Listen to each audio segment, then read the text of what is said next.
What is up guys, Jarv here, back today jumping into Destiny 2. Now in today's video we're having a preview of the Proving Ground Strike. This is a brand new strike launching later this season, but in today's video we're going to take a close look throughout the entire strike, but also talk about some of the lore and the story linked to it. So if you want a full preview, be sure to stick around and enjoy the video. If you do enjoy the video, be sure to leave a rating down below. That super helps me out here on the channel. And if you are new here or you want to keep up to date with all the latest Destiny 2 content, then be sure to hit subscribe as well. But without further delay guys, let's jump into the video. Now first things first, as always, credit where credit is due, and a huge shout out to Gerb Snail and also Froggy over from the Raid Secrets Discord. We got together today and they were kind enough to show me the entire strike. Both of those have incredible YouTube channels, so be sure to check them out. I'll leave links to both of them down in the video description below. And finally, before we get started, huge spoiler warnings here. We'll be exploring the vast majority of the Proving Ground strike, so if you don't want to see any of what's going on inside here and what's coming up later this season, then be sure to tune out and come back later in the season. Now if you're still here and are happy with a few spoilers, let's get started on the video. Now if you do want to get to the Proving Ground strike yourself and explore the whole location, I'll leave footage of me doing that at the end of the video. If you want a more detailed video, then Froggy and Gerb Snail have them on their YouTube channels too, and links to both of them are down in the video description. Now with the launch of Season 13, Season of the Chosen, we'll be getting a brand new strike. This is called the Proving Ground, and the entry to it will be over in a Watcher's Grave over on Nessus. If you head over there right now,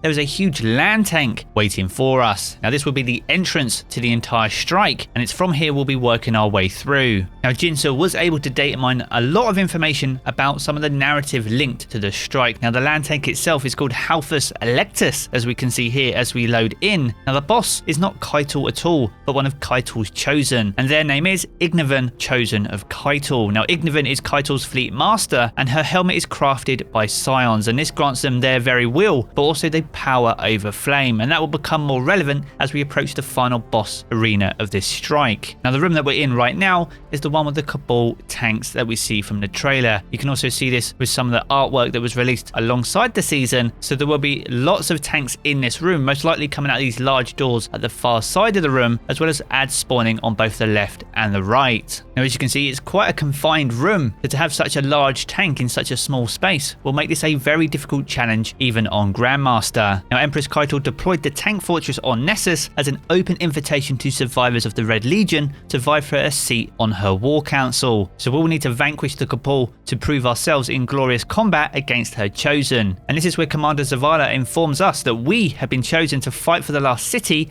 aboard the Imperial land tank. Now this is a challenge that Caiatl has accepted, and Zavala tells us to assemble our fire team and bring Caiatl's champion to their knees. And it's here that we're reminded that if Caiatl suffers a defeat here, she'll have no choice but to concede or risk humiliation. And once again, we enter a part of the land tank that is very familiar to us. We've seen some of this via the artwork once again launched alongside Season of the Chosen, but we are now approaching one of my favourite sections of this entire strike. Now this is what I call the treadmill room. Now here you'll see the tracks of the tank itself. Now interestingly enough, you can in fact stand on these, as you'll see in a moment. Now one of the objectives for the strike itself is where we need to overload the power systems in the undercarriage section of the Proving Ground strike, and also eliminate Cabal VIPs in the strike itself. So it's likely this forms part of that undercarriage, and you'll see more of that as we approach the next room too. Now there's likely a terminal on this middle platform that we need to activate to open this door at the far end, but once you go through this door, you'll enter the piston room in the undercarriage of the land tank. Now as you can see here, there's some huge pistons, also some massive gaming chairs too. Now alongside all the terminals, like I say, this probably forms part of the undercarriage where we need to overpower the power systems in order to complete one of the strike's objectives. Now there is a room after this room that I haven't been able to get into. It's a huge circular room with a lift in there similar to the Warden of Nothing. Now this looks like it takes you up to the penultimate room just before the final encounter. Now the penultimate room is very familiar once again. We've seen this also in trailers and artwork, and it's very reminiscent of that of the Leviathan. There are a few massive Cabal Cleaver champions waiting for us just before the boss. Now once again, we're not able to get inside this room, but we are close enough to see inside. Now the circular part on the floor is likely where we come up into this section from the room down below.